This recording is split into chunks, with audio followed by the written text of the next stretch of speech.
सम्माननीय अध्यक्षा महोदया और सभा में उपस्थित सभी भव्य भव्यात्माओं को शुद्धात्म वंदन। प्रवर्तमान गोष्ठी में मेरा प्रतिपाद्य केंद्र बिंदु है जैन अर्थशास्त्र। कनिष्ठ वरिष्ठ विद्यार्थी वालों से निवेदन है कि वे इस विषय को बहुत गंभीरता से सुनें, चूँकि यह किसी एक ग्रंथ से मिलने वाला नहीं है। यह बहुत सारे ग्रंथों को ढूंढकर इसका निचोड़ रूप में बताने का प्रयास किया है, इसलिए सभी लोग ध्यान से सुनें। हमारे जैन आचार्यों की यह विशेषता रही है कि उन्होंने किसी धर्म, दर्शन या अध्यात्म के विषय में ही अपना वक्तव्य प्रस्तुत नहीं किया, चूँकि उन्होंने जीवन के प्रत्येक पहलू पर अपना वक्तव्य प्रस्तुत किया है। मैं जिन उदाहरणों की आपसे चर्चा करूंगा उससे आप आसानी से जान सकेंगे कि धन किसे कहते हैं, धन के पर्यायवाची शब्द क्या, धन का स्वरूप क्या, धन का महत्व क्या, धन कितना आसार, धन की रक्षा कैसे, धन का सदुपयोग क्या, धन का दुरुपयोग क्या। इनको जानकर व्यक्ति अपना लौकिक और पारमार्थिक दोनों प्रकार से अपना जीवन सुखद बना सकता है। तो चलिए जानते हैं जैन अर्थशास्त्र। शिवार्य आचार्य ने भगवती आराधना गाथा 1808 में कहा अर्थम अनर्थ मूलम। उन्होंने कहा कि अर्थ अनर्थ का मूल है। इसको एक उदाहरण के माध्यम से समझते हैं। एक बहुत ही अच्छी घटना आती है। दो बालक होते हैं, अहीपति और महीपति। अहीपति को एक रत्न की प्राप्ति होती है, तो उसके मन में ये भाव आते हैं कि यदि इस रत्न की प्राप्ति मेरे बड़े भाई को यदि ये रत्न मिल गया तो वो मुझे मार डालेगा। तो वो ये भाव तो आते हैं, लेकिन फिर वह इस रत्न को लेकर अपने बड़े भाई को दे देता है। जब वही रत्न बड़े भाई के पास जाता है तो उसको छोटे भाई को मारने का भाव आता है, तो वो उस रत्न को लेकर अपनी माँ को दे देता है। और जब उस माँ के पास रत्न जाता है तो वह माँ को दोनों बच्चों को मारने के भाव आते हैं। फिर वह माँ सोचती है कि मैं इस तुच्छ से रत्न के कारण अपने बच्चों को मारने का भाव कर रही हूँ, तो वह उस रत्न को फेंक देती है। इसलिए हम कह सकते हैं कि अर्थम अनर्थ मूलम, कि धन अर्थ सब अनर्थों का मूल है। संस्कृत साहित्यकारों ने भी धन की निंदा की है। निंदा का अर्थ यहाँ पे ये मत लेना कि उसको उन्होंने ये कहा कि तुम छोड़ दो, त्याग दो। उन्होंने कहा पृथिव्याम त्रीणि रत्नानि जलम अन्नम सुवासितम मूर्खे पाषाण खंडेसु रत्न संज्ञा विधीयते। उन्होंने कहा कि इस पृथ्वी तल पर तीन ही रत्न हैं, जल, अन्न और सुभाषित। उन्होंने कहा कि रत्न अर्थात धन को पाषाण की श्रेणी में डाला। दोहों के माध्यम से भी हम इस बात को समझ सकते हैं। दाम बिना निर्धन दुखी, तृष्णावश धनवान, कहूँ न सुख संसार में सब जग देखो छान। धन की गतियाँ तीन हैं, दान, भोग और नाश। दान भोग यदि ना किया निश्चय होए विनाश। कार्तिक अनुप्रेक्षा में कार्तिकेय स्वामी ने धन की असारता बताई, धन को अनित्य कहा। उन्होंने कहा कि धन तो समुद्र में उठने वाली लहरों के समान है। जिस प्रकार समुद्र में लहर उठती हैं और वह विनष्ट हो जाती हैं, नष्ट हो जाती हैं, इसी प्रकार यह धन भी नष्ट होने वाला है।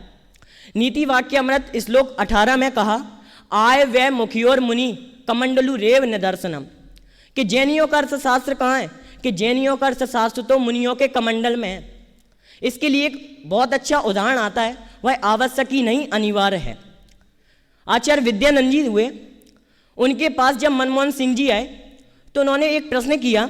उन्होंने कहा कि भाई आपके यहाँ पे अर्थशास्त्र किसे कहा, अर्थशास्त्र कहाँ है? तो वो कहते हैं कि जैनियों का अर्थशास्त्र तो हमारे कमंडल में है। वो पूछते हैं कैसे? वह सुनकर आश्चर्यचकित रह गए। तो वो कहते हैं कि हमारे कमंडल में पानी रखने का स्थान तो अधिक है और निकालने का स्थान बहुत थोड़ा है। अर्थात आय तो अधिक होनी चाहिए और व्यय कम होना चाहिए। यदि आमदनी कम होगी और खर्चा अधिक होगा तो यह अर्थशास्त्र डगमगा जाएगा।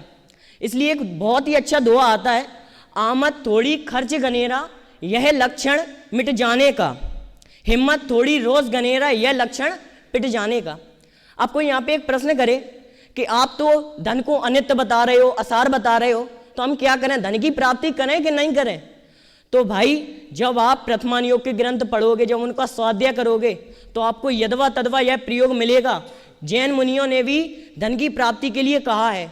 राजा ऋषभ देव ने भी असी मसी कृषि विद्या वाणिज्य इसका खूब उपदेश दिया। उन्होंने कहा प्राप्त करो।